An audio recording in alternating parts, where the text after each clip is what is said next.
Hey folks, did you know that Magic Spoon makes high protein, zero sugar cereal and treats reinvented from your childhood so you can experience the nostalgia?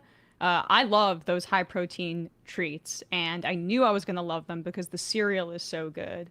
And what makes you feel good about it is that you know that they have 13 grams of protein in terms of the high protein cereal, 0 grams of sugar, and 4 grams of net carbs, and they come in nostalgic flavors like fruity, cocoa, and frosted. Magic Spoon's high protein treats are crispy, crunchy, airy, and an easy way to get 12 grams of protein on the go. They come in mouth-watering flavors like marshmallow, chocolate peanut butter, and dark chocolate. That marshmallow one is really my go-to pre-workout. I need something in my stomach a little bit, so I'll usually have that marshmallow protein bar, and I pack these when I go on trips and things like that because it's very easy to just grab, snack, and feel like, you have some energy. Magic Spoon is available in many different places, but if you want to get $5 off your next order of Magic Spoon, you got to go to magicspoon.com/majority report, one word, or look for Magic Spoon on Amazon or in your nearest grocery store. That's magicspoon.com/majority report for $5 off. Magicspoon.com/majority report for $5 off. Again, can't say enough about Magic Spoon. They have been a sponsor for quite a while at this time, and they are a go-to for my breakfast and also for my pre and post-workout snacks. And you don't have any of the crash from those sugars. So again, get $5 off your next order at magicspoon.com/majority report, one word, or look for Magic Spoon on Amazon or in your nearest grocery store. That's magicspoon.com/majority report for $5 off. Link down below in the podcast and video descriptions and at majority.fm. And now, time for the show. The Majority Report with Sam Seder. The destiny of America is always safer in the hands of the people than in the conference rooms of any elite. Sam Seder. They are unanimous in their hate for me, and I welcome their hatred. We must guard against the acquisition of unwarranted influence, whether sought or unsought, by the military-industrial complex. The Majority Report with Sam Seder. And I get the feeling you've been cheated.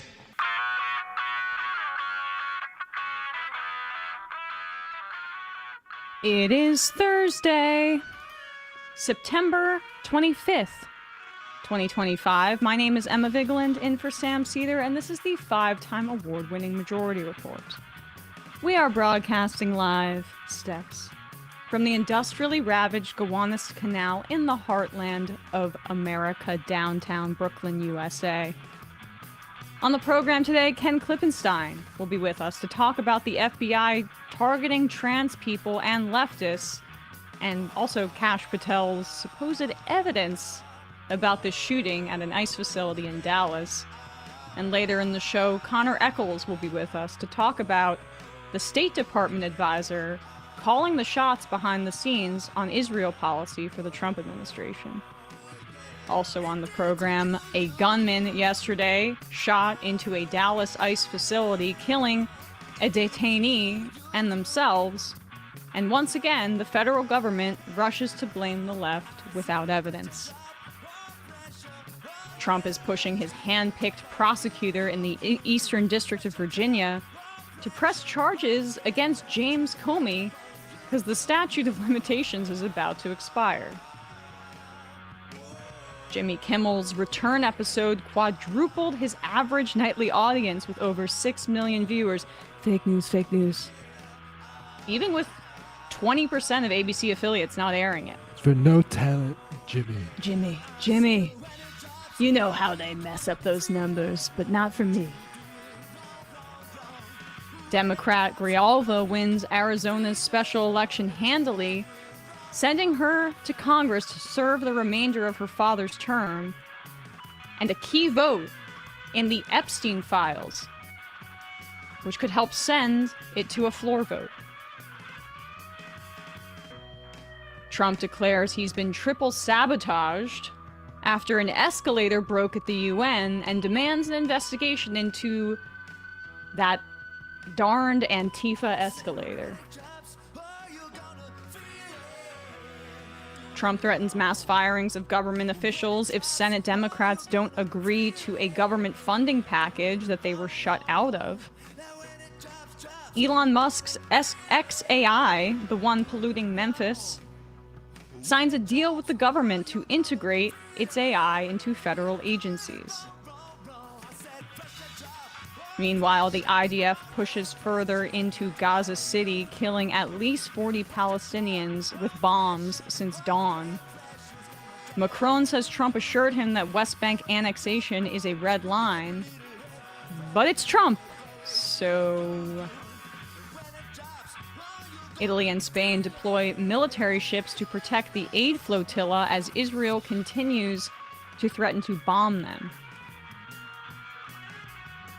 Drone strikes from Yemen injure at least 22 people in southern Israel.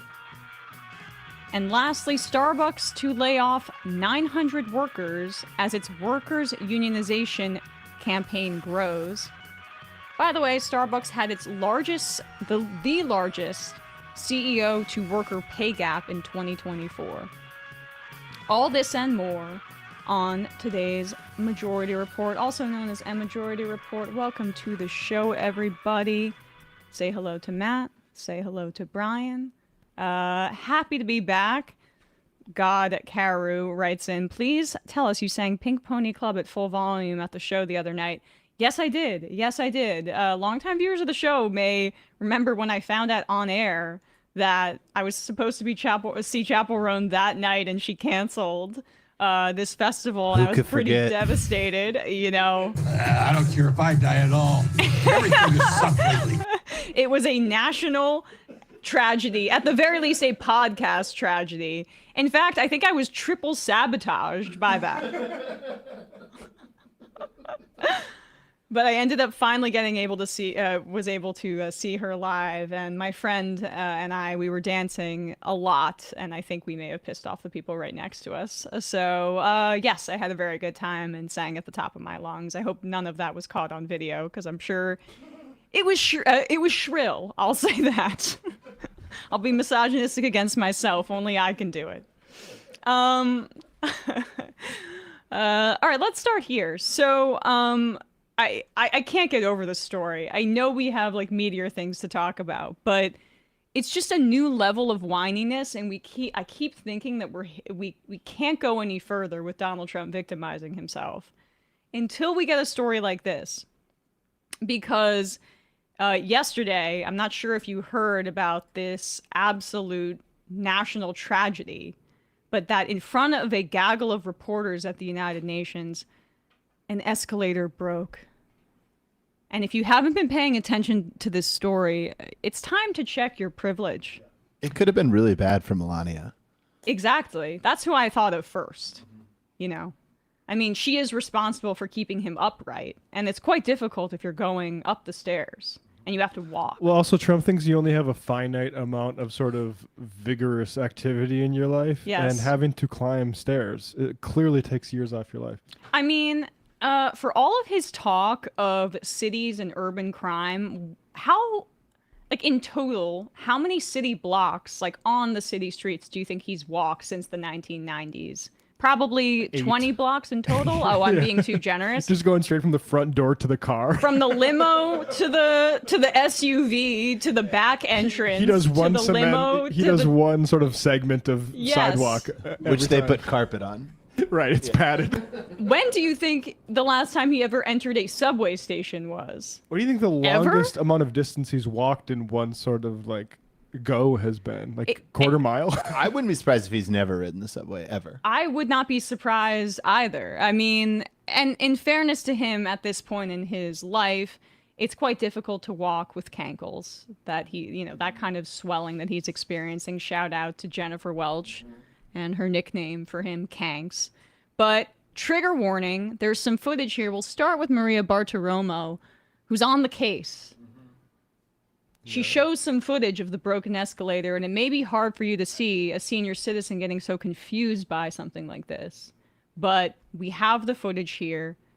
And he descended down the escalator to announce his candidacy, and now he cannot ascend? Is there a metaphor there, or is that...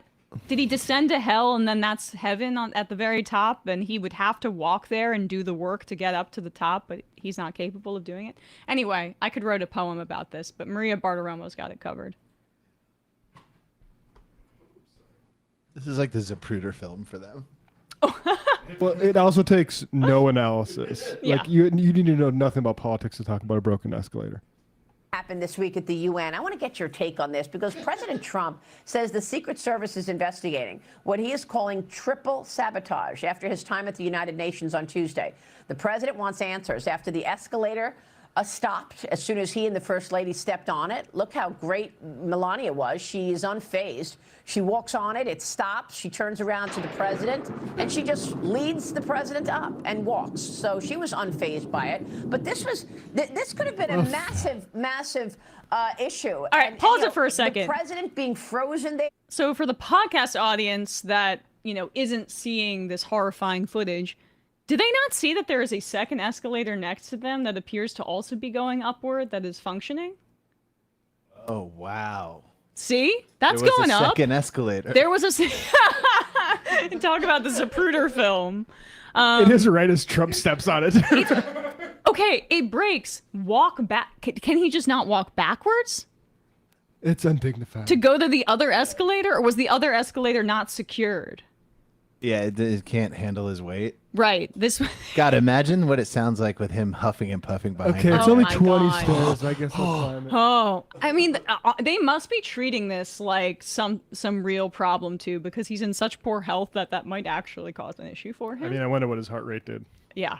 Just curious and just want to know for future reference. Keep going. Happened this week at the UN. I want to get your take on this because President Trump says the Secret Service is investigating what he is calling triple sabotage after his time at the United Nations on Tuesday. The president wants answers after the escalator stopped as soon as he and the First Lady stepped on it. Look how great Melania was. She is unfazed. She walks on it, it stops. She turns What do you mean around how to the great she president, is? How great and she just is. She's leads the unfazed president by up it. and Handled it walks. with So grace. she was Well, unfazed I mean, by when it. I see an But this escalator was- that's out, this I could have start. been a massive issue. And When I see an escalator out, I start tearing all my clothes off and screaming and spitting, foaming at the mouth. She handled it much better than Matt the other day. She's from the Mitch Hedberg school of dealing with escalators that are out. Yes. And, the president being frozen there in one place makes him vulnerable. Later the same morning, the Dealey teleprompter Plaza goes all over dark again. in the middle of his speeches. And then, in the middle of his address, rather.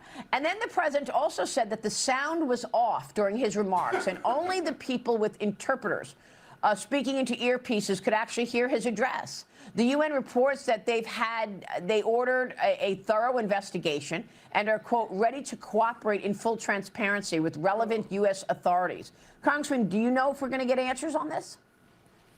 I surely hope so. And if the Secret Service has opened up an investigation and the UN's doing an investigation, obviously all of those things could not be a coincidence. And thankfully... What do you mean could not be a coincidence? Yeah, there are coincidences with the President of the United States making a big fucking deal about it. I mean, if Matt and I were in charge of it, all these three things would have happened. Is it sabotage whenever we can't flush the toilet in this? Yeah.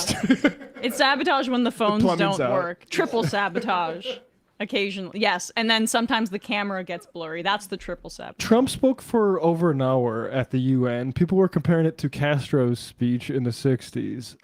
And the only takeaway they have of it is all of the stuff surrounding it. I think that kind of shows how they feel about his performance there, which is to tell the entire world they're going to hell. Oh, and by the way, not you, Javier Milei, who's destroyed his economy with libertarianism. We're going to give you $20 billion of a backstop.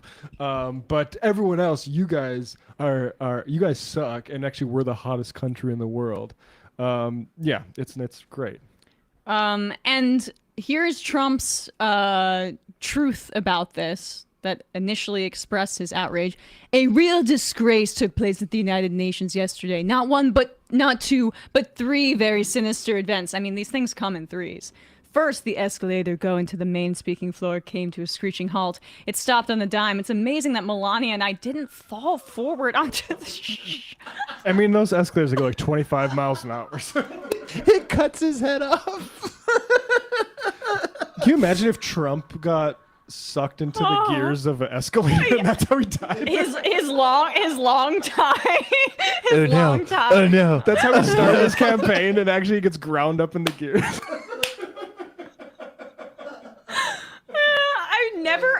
I've been on escalators that have stopped working before. I don't know if he's ever been to a mall or anything, but when it stops, it's build very malls. I don't shop at them. right. It stops very slowly. The idea that the force of the got escalator would make you fall forward is amazing. Melania wasn't having an issue. Melania went right ahead. He does a speech in a neck brace. Yeah. Seriously, it's a slip and fall lawsuit. Language. Then he'd finally have some pretext to sue people. He should have faked it, like, anybody trying to do an insurance scam. It was only that we were each holding the handrail tightly, or it would have been a disaster. This was Too absolutely much information. I get why you didn't fall. The play-by-play. The London Times said the UN workers joked about turning off an escalator. Sure. Then people that did it should be arrested. Okay. 20 years. Yeah. Lock them up. For each step, a year. I mean, that's how many, probably, each step took a month off of his life. I mean, we could only hope. Again, we want him to die of natural causes and nothing horrible to happen to him, of course. I don't want him turned to sausage by an escalator. That'd be terrible. Absolutely not. It wouldn't be funny. Then, as I stood before a television crowd, capitalized television, of millions of people all over the world, okay, relax, and important leaders in the hall, my teleprompter didn't work. It was stone cold dark. I immediately thought to myself, wow, first the escalator event and now the bad teleprompter? What kind of a place is this? I then proceeded to make a speech, capitalized, without a teleprompter, which kicked in about 15 minutes later. The good news is the speech has gotten fantastic reviews. Oh, good, even though they couldn't hear you, according to you. Maybe they appreciated the fact that very few people could have done what I did. And third, after making the speech, I was told the sound was completely off in the auditorium where the speech was made, that world leaders, unless they used the interpreter's earpiece, couldn't hear a thing. The first person I saw at the conclusion of the speech was Melania, who was sitting right up front. I said, how did I do? And she said, I couldn't hear a word of you. Well, I think she's probably not listening. All right, this whatever. What I mean, like, I could not believe that this went on longer than the first slide. I thought it was just one thing. This is longer than his post about the government shutdown. But again, like, this is Trump at his sort of best, because it's like this huge thing happens where actually Trump embarrasses America in front of the entire world, but there is a low common denominator thing people can like engage with in this discussion, which is it takes no information about the UN to know about. You don't need to know about like what a veto is at the UN or anything like that, or what the Security Council is. You can know that did someone do a rude prank on the president of the United States with the escalator and the sound, and then hogs have a way to feed on it. Right. And we were talking about locking up, obviously, the escalator technicians or the people at the UN responsible for this outrage. But Jesse Waters thinks we should go a step further. What's going on with the escalator? What do you think? Yeah, they sabotaged them. Yeah. And they could have hurt the first lady. Yeah. Trump would have fallen and he would have gotten back up. But, they would have blamed it on his rhetoric. The idea that pause it. The idea that Melania is more vulnerable than Trump for a fall is insane. Insane and such obvious, like, truly state propaganda that you would see. Like, the leader is not sick. Why is Melania around all the time right now? This is just something to note. When Trump was absent for a week and totally didn't have a severe health issue, suddenly Melania was seen in D.C. Suddenly, she's by his side all the time. Mm-hmm. Suddenly, she's walking with him when he's having trouble keeping a straight line. Like, sometimes when you're a wife, and a strange wife, and someone's coming to the end, you want to secure that bag. might want to spend a little extra time with that husband that you kind of hate. Speaking of wives, a bit I rich. love you so much, baby. Yes, I've seen the light. Bit rich of Jesse Waters, who met his wife by sneaking into the parking garage and letting the air out of her tires, so she needed a ride to talk about putting women in danger. Yeah. Yeah, they sabotaged him. Yeah. And they could have hurt the first lady. Yeah. Trump would have fallen and he would have gotten back up. But, you know. They would have blamed it on his rhetoric. And then they sabotaged the teleprompter. Yeah. I mean, this is an insurrection. They. And what we need to do is either leave the UN or we need to bomb it. It is in New York, though, right? Yeah, There could be some fallout there. Yeah, yeah. All right. Yeah. It's using the same logic that like ultra Zionists say when, or even actually, it's not even ultra Zionists. It's like the liberal Zionists in Israel who will be like, we can't nuke Gaza because we're too close to the radioactive waste. Qatar, though. Yeah. I mean, this overgrown frat boy says anything for attention. It is interesting to see him, I don't know, try to do this edgy thing, like in the veins of Tucker Carlson, whose time slot he took over while Tucker's going in an entirely different direction. Yeah, I mean, he's a hog. Just for folks who do want something substantial out of this, the Finland's president, Alexander Stubb, calls for reform at the UN. He doesn't call for bombing it or the U.S. leaving it, but an actual reform which would make the body better, which is there shouldn't be any veto.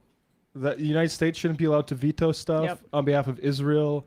Russia shouldn't be allowed to veto stuff. These countries, China, whatever, whoever, but mainly America, to be completely frank, shouldn't be allowed to veto things like let's condemn Israel's genocide / Holocaust that they're conducting right in front of our faces. That's a real reform that should happen. And the U.S. is already making a joke, has already made a joke for decades out of the UN. I mean, bombing it would just make that more formally recognizable. In a moment, we're going to be speaking to Ken Klippenstein, but first, a word from our sponsors. Delete Me is one of our favorite sponsors. It makes it easy, quick, and safe to remove your personal data online at a time where surveillance and data breaches are common enough to make everyone vulnerable. It's easier than ever to find personal information about people online. Having your address, phone number, and family members' names hanging out on the internet can have actual consequences in the real world and makes everyone vulnerable. More and more online partisans and nefarious actors will find this data and use it to target political rivals, civil servants, and even outspoken citizens posting their opinions online. Or if you're, say, a host of an online YouTube show, podcast show. Without Delete Me, I don't know what I would do. Delete Me has protected me, I believe, from a lot of some of the harassment that has come my way when I've said things that some of the right, finds controversial. And I was recommended Delete Me before I even started here at the Majority Report. So when I found out that they were a sponsor, I was already using the service. It's quite easy for me to endorse Delete Me. With Delete Me, you can protect your personal privacy or the privacy of your business from doxing attacks before sensitive information can be exploited. The New York Times Wirecutter has named Delete Me their top pick for data removal services. Thanks to Delete Me for sponsoring the Majority Report. Take control of your data and keep your private life private by signing up for Delete Me. Now with a special discount for our listeners, get 20% off your Delete Me plan when you go to joindeleteme.com/majority and use promo code majority at checkout. The only way to get 20% off is to go to joindeleteme.com/majority and enter code majority at checkout. That's joindeleteme.com/majority, code majority, link down below in the video description and episode description and at majority.fm. And lastly, GiveWell. The massive cuts to foreign aid are in the news a lot right now, but it's hard to know what's actually happening or how to help, given the fact that our government is not being exactly transparent about what they're doing to the rest of the world with these cuts.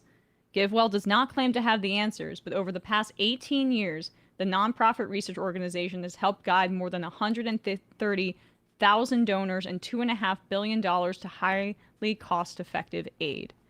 GiveWell's researchers are analyzing the impact of the cuts to USAID in real time and sharing what they're learning with everyone for free through research updates, grant write-ups, and candid podcast conversations. GiveWell has already committed tens of millions of dollars in response to this year's cuts, and their researchers are working to forecast, find, and fund other new cost-effective needs. GiveWell, I really love, in part because so much of like when there are charities and things like that are asking for money, you don't know how much is going to overhead and all this stuff. You don't know how much it creates certain strings attached for the recipients of it.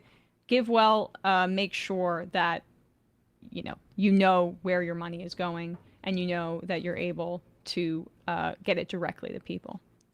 For trusted, evidence-backed insights into this evolving situation and information about how you can help, follow along at givewell.org/USAID. Again, that's givewell.org/USAID, and we will put a link to this down below in the podcast and YouTube descriptions. Again, follow along at givewell.org/USAID. Quick break, and when we come back, we'll be joined by Ken Klippenstein. We are back, and we are joined once again by friend of the show, Ken Klippenstein, investigative reporter, formerly of The Intercept, and publisher of KlipNews on Substack. Ken, thanks so much for coming on the show today. Hey, good to be back. Yeah, great to see you. And I mean, it's been busy for you. You've been all over the place reporting on the Trump administration, and particularly the FBI and some of their efforts to create a new threat category, looping trans people into it. And it's under this subsection called nihilistic violent extremists. Can you take us through how this began and how the Charlie Kirk shooting was used as a pretext for this new classification? Yeah, so the Trump administration, this second administration anyways, as soon as they came in, they started removing from certain federal agency websites and materials reference to trans and LGBT. They just drop the T and just say LGB, in some cases LGB plus. And I reported yesterday that has spread to the national security state agencies, the FBI, the local law enforcement, that kind of thing. So they've been working on this pretty much since the beginning, is when you saw this change from the Biden administration.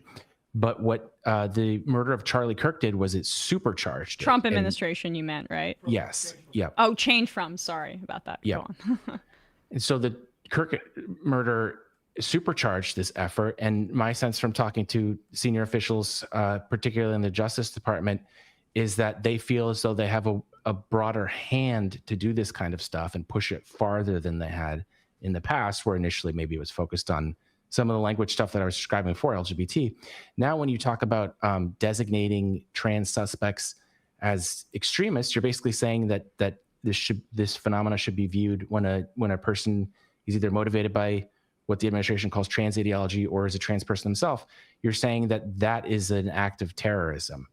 And so when they're trying to slot that under nihilistic violent extremist, which is another new Trump category that they introduced a couple of months ago, what you're doing is you're trying to obscure the data that's going to end up being produced at the end of each year or at the end of every 6 months, because you have to testify before Congress and say, here's the breakdown of what we did. And if you're able to hide that under nihilistic violent extremist, then it's harder to ascertain this crackdown on the trans community, or at least conceiving of violence as terrorist and trans-driven in nature. And so that's what I'm trying to draw attention to, because they're so good at this kind of thing, not just the Trump administration, but the FBI generally. Kash Patel, the FBI director, just testified to Congress last week. And the testimony was really revealing, because he said there has been a huge increase. I think it was like 300% increase in their domestic terrorism caseload. So they're dropping the hammer on what they perceive to be terrorism. And when the subject of nihilistic violent extremists came up, he revealed that is a, quote, large chunk of what they're focused on. So the question is, what are these nihilistic violent extremists? Because the majority of these cases have not been made public yet. They get made public when they're brought to court. So we still don't have a good sense of what the breakdown is. And I am still struggling to understand how they are able to use the shooting of Charlie Kirk as this pretext, because initially they were sending information, they were leaking information to the Wall Street Journal claiming that trans ideology was on the casings, and then it was discovered, seeming like Steven Crowder was behind this at one point, but it was discovered that no, that's just like TR something. It was like the name of the manufacturer of a bullet, a TRN. And then, okay, the bullets are not, the shooter's not trans, the bullets aren't pro-trans. Oh, I guess the shooter had a relationship with somebody who is trans, and now they are using that to categorize this kind of attack as a part of this nihilistic violent extremism. It's not even a trans person that did the shooting. It's someone who was associated with trans people. That came from a deeply gun culture also. Well, that's what they're trying to obscure, exactly. Yeah, and when I talked to the alleged shooter, Tyler Robinson's friends, it quickly became clear to me that in, small town Utah, politics does not reflect the kind of Republican Democrat divide that we see, in maybe major media or national media, if it does anywhere, because things have a very libertarian strain. There are people that are pro-gun, as I'm told Robinson was in his personal life, who also are pro-LGBT, as Robinson was described to me. But what the administration has basically taken from that is they've said, okay, so we had a trans lover, which I was able to confirm talking to his friends. And in addition to that, CARES is pro-trans rights and didn't like what Charlie Kirk had to say about trans. He obviously had very, negative rhetoric about trans. They've taken that and they've said, oh, clearly this is some left-wing ideologue, and that just doesn't match the facts at all. Like, you can care about trans and not necessarily be engaged in other aspects of politics or even have a coherent political worldview. You can be they don't care. trans. You can be trans, like Caitlyn Jenner is infamously a trans woman who is a diehard Republican. It's really, that's it. The idea that they're drawing this link says a lot about what they're trying to manufacture here. Exactly. And it's like they don't even care, because Sebastian Gorka, who is the senior director of counterterrorism in the White House, basically in charge of the entire counterterrorism portfolio, he has been tweeting about all these acts of violence involving trans people and suggesting that there's some kind of contagion that's happening and it's spreading and they're all inspiring each other. And, you go back and look through the data, like there definitely are several cases that he points to that are real, but it's like the idea that represents any significant, statistically significant percentage of the trans community is outrageous. There's just no truth to it. And the reality is the violence, if you're looking at the question of violence, the violence is committed against them overwhelmingly. They're the recipients of acts of violence, and even politically motivated violence, more than any other member of the LGBT community. So there's a kind of sad irony to all of this. But yeah, the Trump administration it's foot down on the gas pedal. You saw Vice President J.D. Vance yesterday give a speech about the left-wing terrorism. Trump just designated Antifa a domestic terrorist organization. First time ever that term has been used. Ordinarily, you have to apply that to foreign terrorist organizations like Al-Qaeda and ISIS. And then after this most recent shooting, the ICE facility, Trump announced that he's going to have another terrorism designation. And so one of the hardest parts of reporting on this is teasing out this kind of like miasma of boogeymen that they've created, and they think are all working together. Antifa and trans, they even have a word for it. They call it Trantifa. And, the radical left, the far left. And it's like they are convinced. It's kind of scary. I thought it was rhetoric at first, but as I started interviewing people in the FBI, DOJ, it became clear to me they actually believe that these guys are working together and they're getting funded by foreigners and just all this crazy stuff you hear. They really, internally, at least how they're running the agencies, they really are acting on that. And it seems like they believe it. I guess it doesn't even truly matter if they believe it or not, right? Like they also see it as a way to further their political agenda. There's also, of course, the usage of drone strikes in our own backyard, claiming things like terrorism, using that designation. And yes, this is more traditional in that it's technically people, folks from Venezuela or whatever, other groups in Latin America that they're saying are responsible for this so-called terrorism.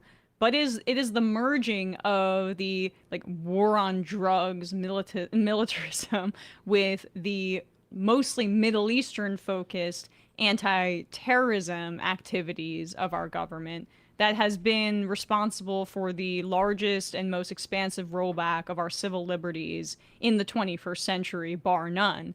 And that should be extremely scary to people that they are turning that language inward, let alone the fact that it's targeting one of the most marginalized groups in our society without evidence, who are a minimal percentage of the kinds of shooters that do mass shootings.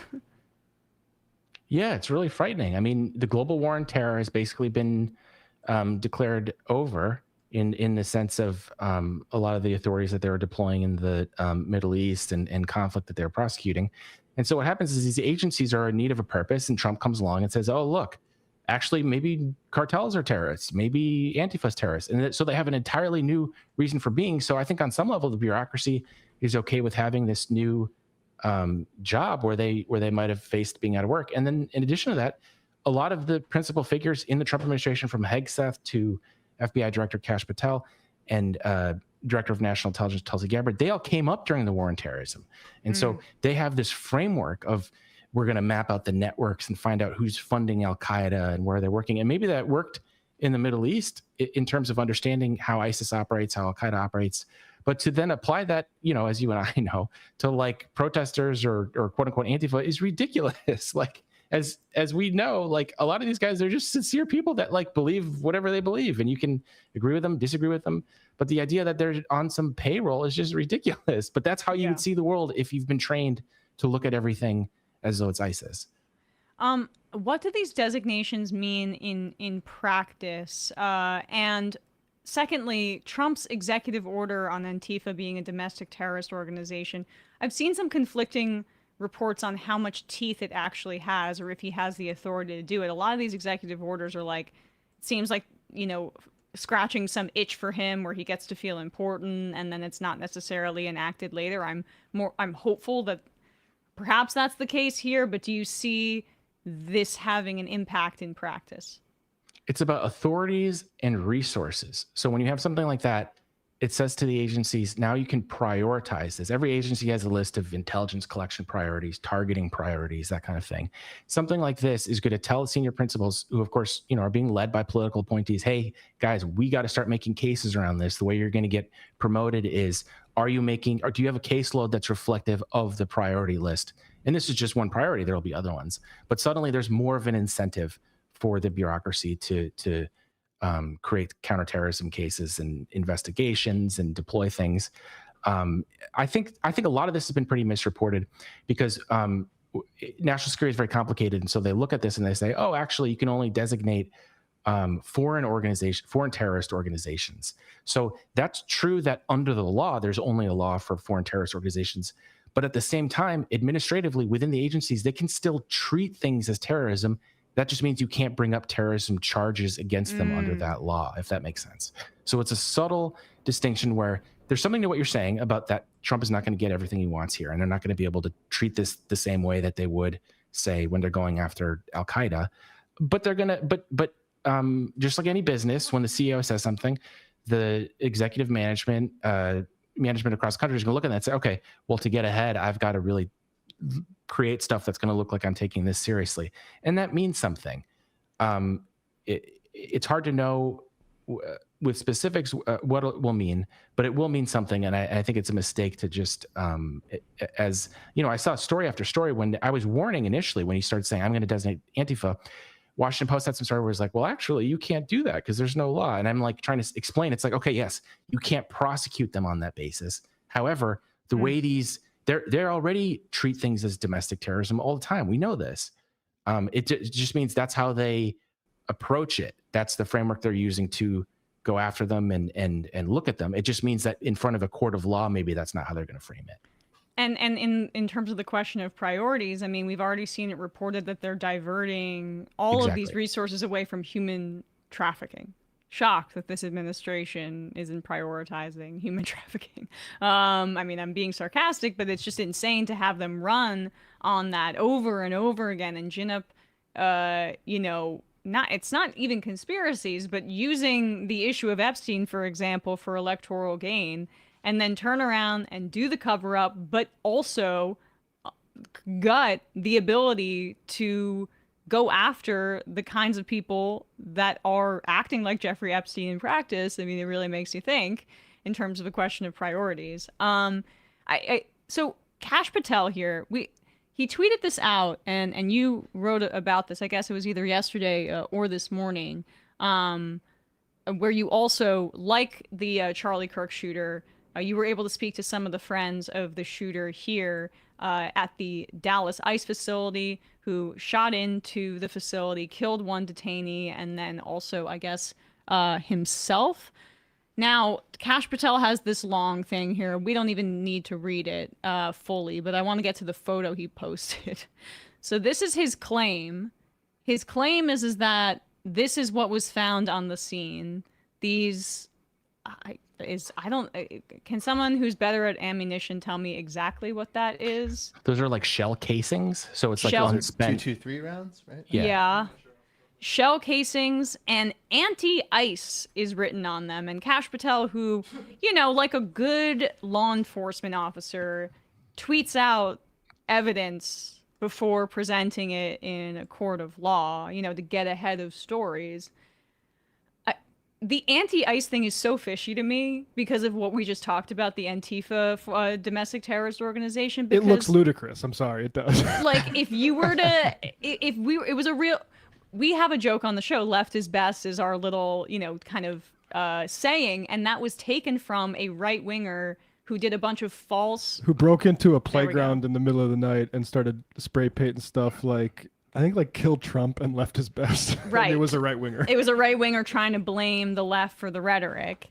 And anti-ICE seems very much like left is best. Like they maybe started writing Antifa. Right. And it would be, if it was somebody on like the left, I would guess it would be saying F ICE, like screw ICE or whatever.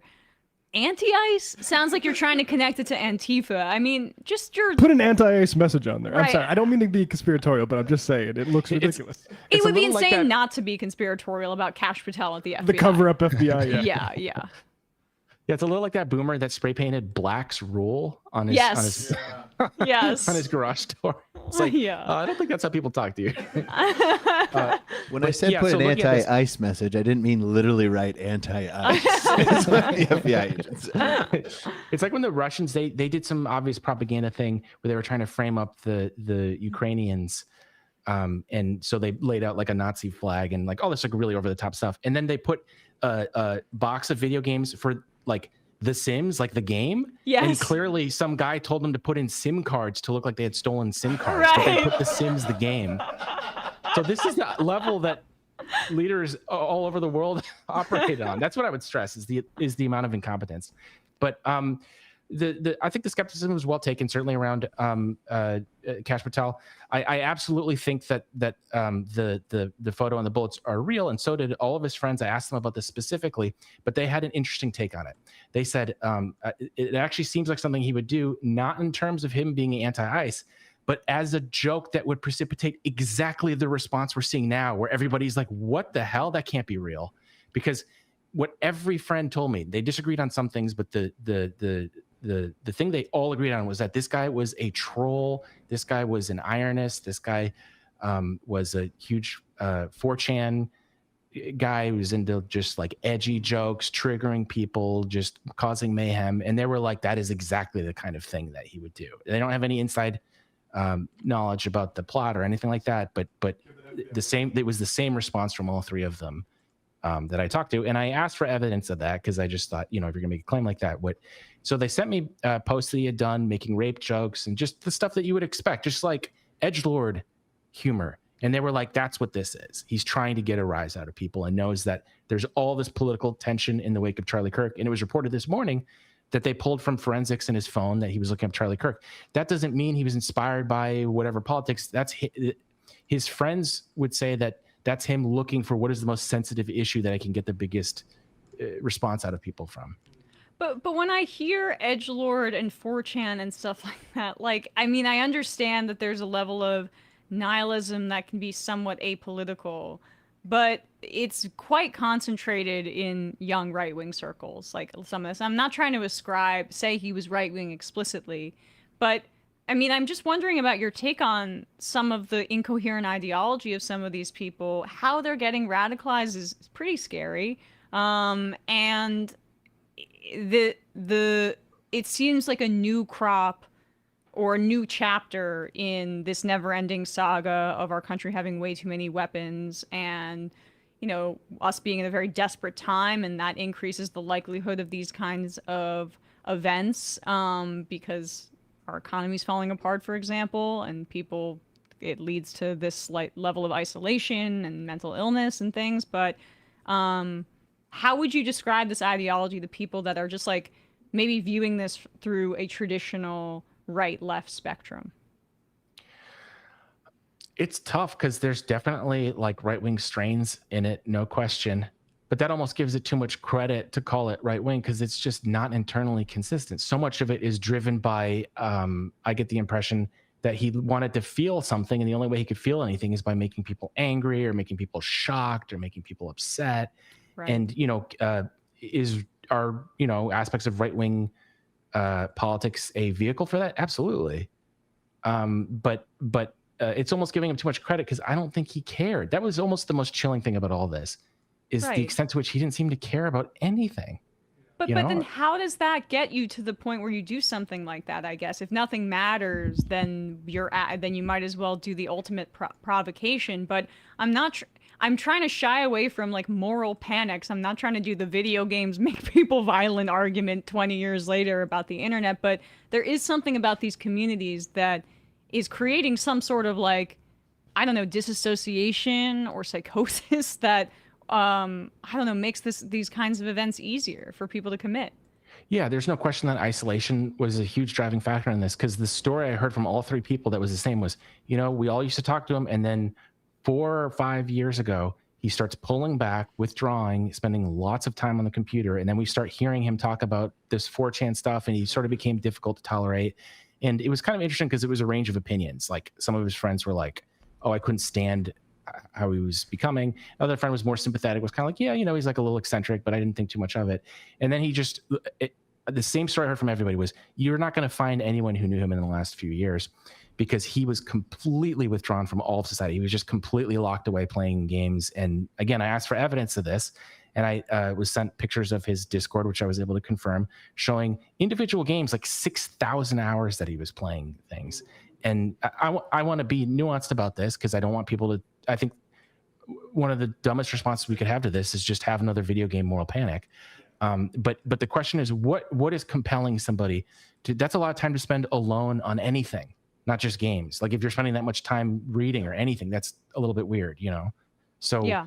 So I look at the numbers and I was just shocked, and it mapped with his friends saying that he lost all social contact with basically everybody. And at that point, you have no ties to anyone. You have no skin in the game in terms of society. And so sadly, when I talked to his friends, they didn't seem that surprised that something like this happened. Like maybe surprised by like the political environment which took place and the reaction and everything, but they didn't seem shocked that some kind of denouement to all of this ended up happening. Because I guess as was described to me, he enrolled in college and things seem to be okay. You know, he's always sort of polarizing figure in high school, they said. But then once he dropped out of college, then that was when he sort of spiraled and he started spending more time online. And it sounds to me like he lost his community by no longer, because, you know, in college you have your roommates and your friends and everything. I mean, it's really hard to be socially isolated in college. And so I guess he didn't really know what to do after that. And then he just fell out of touch with everyone. Well, it just, you know, it speaks, we've been talking a little bit about community on this show, or why like cities are such a threat to Republicans. And it's because you have a lot of opportunities to be involved in your community, or to be in close proximity to other people who may be of different background and those kinds of things. And like, not to be corny, but connection is like the best antidote to this stuff. And our society and capitalism makes it really, really difficult really difficult to connect. And I think COVID kind of supercharged some of those methods of isolation, and maybe that's part of what we're seeing. But of course, it's the guns. It's the guns too. Yeah, I tend to see gaming as like if he didn't have that, the strong impression I get is not that he would find something better. The impression I get is he'd find something worse. Mm-hmm. It's not like that's the only way that you can, remove yourself from society and become a shut-in. Exactly. Well, I wanted to read you this IM before we let you go from Molotov Burrito saying, hard to put the importance of Ken's work into words. Thank you so much for all you do. Have to echo that. You're, a muckraker in the traditional sense. Ken, keep up the great work. And, speaking truth to power. Thanks so much for coming on the show. Thanks for having me again, Emma. Nice seeing you again. Great to see you. All right, quick break, folks. And when we come back, we'll be joined by Connor Echols to talk about his piece in Responsible Statecraft on this little-known State Department aide who is hijacking, according to the reporting, or at the very least putting his finger on the scales of Trump's Israel policy. Be right back. We are back, and we are joined now by Connor Echols, reporter at Responsible Statecraft, the Quincy Institute, whose piece is entitled How a Little-Known Embassy Aide Hijacked U.S.-Israel Policy. Connor, welcome to the show. Thanks so much for coming on. Thank you for having me on, Emma. Absolutely. So you spoke to some State Department staffers who told you a bit about this man named David Milstein, who you describe in your piece as something of a pro-Israel enforcer in the State Department. Tell us a little bit about who David Milstein is and what his role is in the State Department. Right. So David Milstein is a very interesting figure. His official title is a senior advisor to the U.S.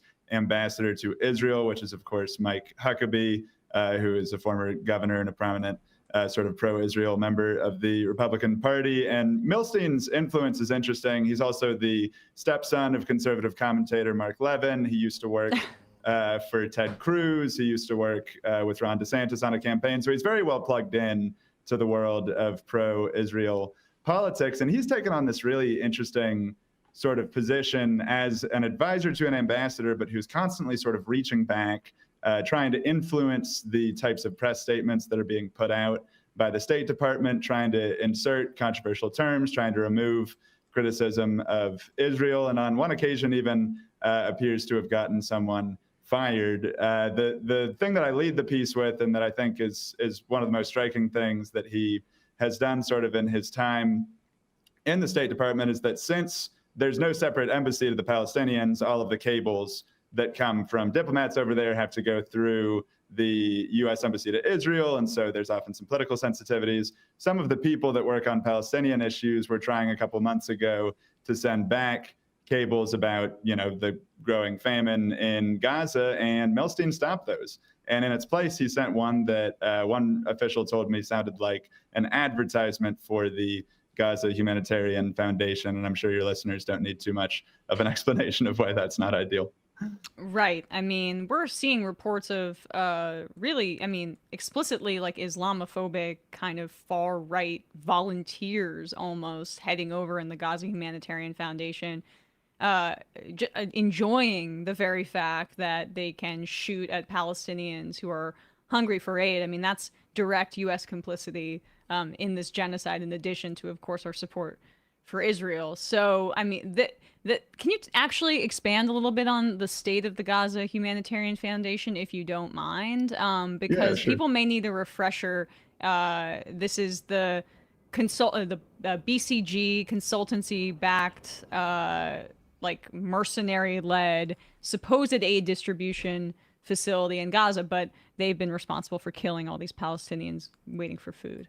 Right. So, yeah, I mean, there's questions, from a legal point of view about who's actually pulling the trigger in terms of these things. But the broad thing is that the Gaza Humanitarian Foundation is, of course, the organization that's been set up with support from the United States and from Israel to provide aid, in theory, to the Palestinians in Gaza. They've been widely condemned by humanitarian aid groups for a few reasons. One is that one of the core principles of humanitarianism is independence from either side of the fighting. And that's not like a woo-woo thing. That's not just because they care about this or that. It's because it gets people killed, right? When you are associated with one side or the other, it just encourages fighting around aid distribution points. And that's what we've seen, right? We've seen a bunch of Palestinians being sort of shoved towards these aid distribution points, given 15 minutes of actual aid distribution, and getting hurt, getting shot at by the Israeli military that's on standby nearby, or even, hit with tank shells, things like that. It's continued to be just a series of, I think you can call them massacres around these sites, and those continue to this day. And that remains really the main group that Israel and the United States are allowing to distribute aid within Gaza. So it sets up a very bleak situation. But it's actually interesting too. Milstein is the subject of this piece, and he's a very important figure. People should know more about him. But another person who's interesting that came up sort of in passing, sort of played Milstein's role in the first Trump administration, a guy named Aryeh, let me find his name, a guy named Aryeh Goldstone, I believe. And he in the first Trump... Lightstone, I have written down right. here. Thank you. Yeah, Thank you. Aryeh Lightstone. And Aryeh Lightstone basically has in the second Trump administration been working with, the peace ambassador, whatever you want to call Steve Witkoff, and has been sort of serving as a go-between between the GHF and trying to convince the UN that the GHF's work is legitimate. Hasn't been very successful this time, but worth noting. Well, especially because you have whistleblowers coming out and explicitly saying what the GHF is doing here. How is Milstein kind of intercepting these cables and filtering them through a pro-Israel kind of perspective? How is that unique when you compare it to the Biden administration? Because I know that there was reporting about Jack Lew, who was recently interviewed by Isaac Chotiner of the New Yorker, revealing many things he probably didn't want out there, like that it's okay to, bomb Hamas members if their children are in there, he alluded to. Also, he was saying things like accidentally admitting that they wanted the Netanyahu government to stay in power, which was very revealing. But he also was, I believe, blocking some of his staff from reporting things that are critical of Israel. But according to your reporting, this is a step further. Yeah, for sure. God bless anyone with the confidence to talk to Isaac Chotiner. I do not have that confidence. Yes. But very good reporter, obviously. But no, so the one thing that's interesting, so I talked to Mike Casey, there are quotes from him in the piece. He worked in sort of the Palestinian affairs section of the U.S. Embassy in Jerusalem from 2000 to 2024. So he saw, or 2020 to 2024 rather. So he saw a lot of the ways in which this developed. What's interesting is that basically when Trump moved the embassy from Tel Aviv to Jerusalem, there used to be a separate consulate in Jerusalem that sort of acted as the pseudo embassy to the Palestinians. They had their own ability to send reports back to Washington. But then once that was combined and once it was made into one facility, that group was no longer able to send its own cables without consulting with the U.S. ambassador to Israel. Now, under Biden, they ended up actually giving some of that independence back, and they renamed, I think it was the Palestinian Affairs Unit. They made it the Palestinian Affairs Office. Sounds boring, but these are the things that make a difference in a bureaucracy like the State Department. And essentially, what changed there was that you had a group that could send cables specifically about the Palestinians, right, during that period. But the trick there is that Jack Lew, in his role as the U.S. ambassador to Israel, was still able to block reporting related to Israel. For example, reporting on potential war crimes committed by Israeli forces, right? So those types of things are not the remit of the Palestinian section. They're only the remit of the Israeli section. So he was still able to keep a pretty tight lid on information that could be explosive for, potential arms deals. And so there's also the story you highlight in the piece about when Ireland was trying to take action against settlements in the West Bank, and it pissed off some people in Europe. Talk a little bit about that incident. Yeah, for sure. So this one's interesting. This one, I'm relying on reporting from the Washington Post, so credit to John Hudson for this part as well. Over there, does very good reporting on these issues. But so basically, Milstein wanted to draft did draft a statement just condemning Ireland sort of flatly for even considering this type of move. But then wind, got to some American officials in Europe, and they were like, hey, what the hell is this, right? We don't usually just condemn our allies or condemn our partners for things that they haven't even done. This is the type of thing we usually talk about them behind closed doors with, right? And in the end, they were actually able to stop him from releasing that statement. So that's an interesting example of where something was sort of so outrageous that other members of the administration were able to step in and say, like, hey, we really can't do this. But there's a lot of other cases where it didn't go that way, right? You've got the case of he sort of took the State Department human rights report for Israel, Palestine, and he cut all of the criticism. It had already been approved by the Biden administration, had already been filled out by career officials, and then Milstein sort of takes a really long time to return it, and when it comes back, it went from 103 pages long, full of all types of criticisms in the year before, down to 9 pages long, and basically entirely emptied of criticism of Israel. So you can see those concrete effects. Right. And I mean, even the other part, like he wants to have the United States recognize the West Bank as Judea and Samaria. Now, it seems like he has that in common with Bill Clinton, who was sent by the Harris campaign to D.C. to echo to Michigan, to echo those comments. But we don't need to bring up the election just yet, because it just pisses me off still. But like, that's extreme. I mean, moving the embassy to Jerusalem is a huge reason that October 7th even happened, because Palestinians felt like all diplomatic channels to their kind of self-determination were being cut off, and Hamas committed that, killed so many people in part to kind of jolt Israel into engaging with them again. And of course, we've seen the genocide since then. But like, when you're talking about Judea and Samaria in an official context with the United States, you are admitting openly and foreclosing the possibility of the U.S. being involved really in brokering peace talks. This is him endorsing a one Jewish state from the river to the sea, essentially. For sure. And he, he's just he likes to battle with the Palestinian Authority. I mean, I don't think anyone here is a huge fan of the Palestinian Authority either, right? That's obviously a corrupt institution, but he sort of sees it as a goal to sort of isolate them and not deal with them. He's not someone that's interested in a two-state solution. I think that's totally clear. And even, like you said, the term Judea and Samaria, especially when it's used in English, is used by people who want to annex the West Bank for Israel. I don't think that there's too much question about that. So he's continuing to really exercise a pernicious influence. And you see, I mean, it's such an interesting example of what happens when an administration sort of waffles on policy issues and is often sort of unclear in interesting ways, and it allows these factions to fight with each other. And he's kind of won internally, because you've got these MAGA people that don't have particularly strong, sympathies for Israel, but they've sort of lost out. Trump doesn't seem particularly interested in this. Like one concrete example on that is that Milstein allegedly got one of his colleagues, Shahed Qureshi, fired over disagreement over whether the administration opposed the forced displacement of Gazans. Trump and Witkoff have not really said that much concretely about that. They've gestured in directions, but that was something where there was clear possibility for debate within the administration, but that was not enough. Milstein, according to Shahed, went ahead and called up Marco Rubio's office and got him fired.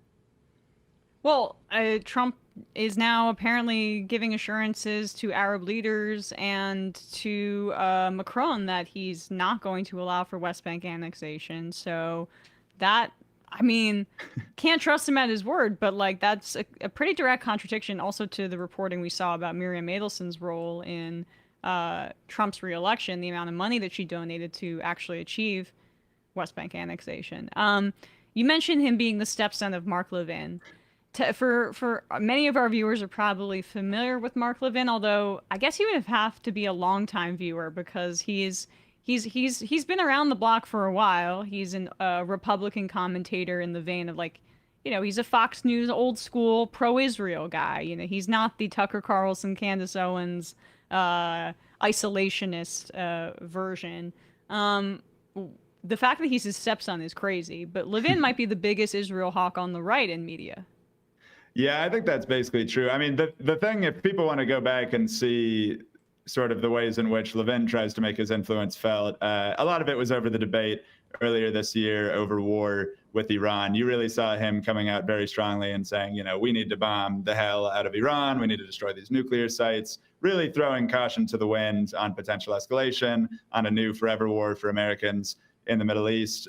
He's really just a guy who, he's a really emphatic supporter of Israel. He wants the U.S. to go along with not just like Israel in principle, but with specifically the policies of sort of the further right governments in Israel, with Netanyahu, with some of his further right ministers. So, you're seeing just, again, the pernicious influence of some of these different parts of the conservative movement. And it's interesting to see, you've gotten the response from the more MAGA types, responding to my article online a little bit and talking about, well, this is the Levin influence. You see the fighting happening outside, but this is happening inside the administration as well in interesting ways. It's just that, the pro-Israel side is pretty decisively winning. Right. And I guess lastly here, what is your view on the State Department's role in the administration more broadly? There was some reporting under Biden that, especially towards the end, the State Department was largely sidelined in favor of some of like the direct White House national security and foreign policy consultants that that has grown as the DC blob has grown in terms of like the importance of some of these people that are outside of traditional foreign policy and diplomatic structures. Is that a consistency from the Biden administration that perhaps the State Department is more sidelined, or is it too soon to say? I mean, it's hard to say if the entire department is, I mean, the career officials are sidelined. They're thoroughly sidelined, right? That is the thing that you hear consistently, people who have been working for a long time. I mean, it super depends on the issue, right? I know that they have brought in technical teams for like some issues related to Russia, Ukraine at times, things like that. So there are some people with experience, but by and large, it's the political appointees at the highest levels that are really making these decisions. And when it comes to Israel and when it comes to sort of these issues that are particularly politically salient, that's where the political decision makers are the ones that are actually in the room. And yeah, I mean, when I was talking to people for the story, they said, obviously, that's when it comes to Israel, that's not dissimilar from the Biden administration. Like you said, that was down to maybe a handful of people by the end that were actually making all the decisions and that were sort of hanging their hat on a lot of these controversial moves. But in the Trump administration, you're seeing a repetition of that in many ways. Well, thank you so much for coming on. Connor Echols, reporter at Responsible Statecraft. You can read his latest piece on this very topic entitled How a Little-Known Embassy Aide Hijacked U.S.-Israel Policy, and we will put a link to that down below wherever people are listening to or watching this. Connor, thanks so much for your time today. Thanks for having me, Emma. Of course. With that, folks, we're going to wrap up the free part of the show and head into the fun half, where we will read your IMs, we will take your calls, we will have some fun. Matt, what's happening on Left Reckoning?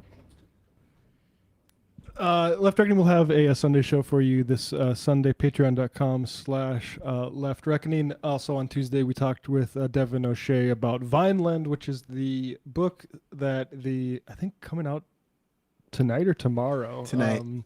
One Battle After Another, the new Paul Thomas Anderson movie is based on. So we went for 45 minutes. I was a little bit indulgent. Made Left Reckoning into literary hangover for a week. But yeah, go check that conversation out if you, or maybe after you watch the movie. I'm going to do it after I watch the movie. I'm going on Saturday. I'm trying not to get spoiled, but I did see some right-wingers are already freaking out about it.